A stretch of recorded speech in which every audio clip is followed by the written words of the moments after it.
Magandang araw sa inyo mga kaibigan. Itong ating almusalita sa araw na ito. Ang ebanghelyo natin ay Matthew 12:14 to 21. Sabi ng ebanghelyo, "Then the Pharisees went out and made plans to get rid of Jesus. As Jesus was aware of the plot, he went away from that place."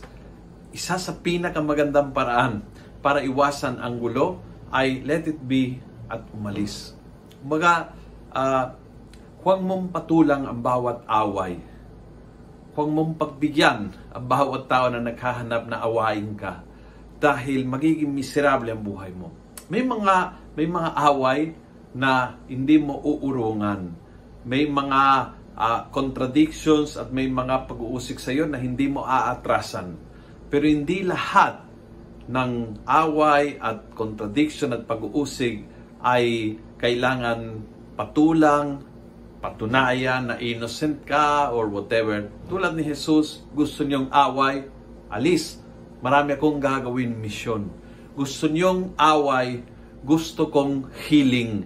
Kaya diyan kayo, dito ako. At sabi ng ebanghelyo, and he went away from that place and many people followed him and he cured all who were sick.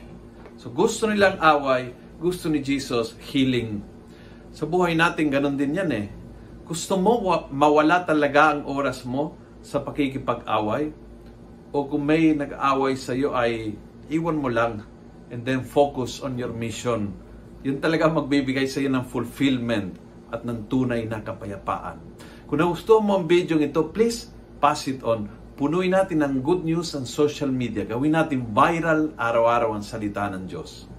God bless.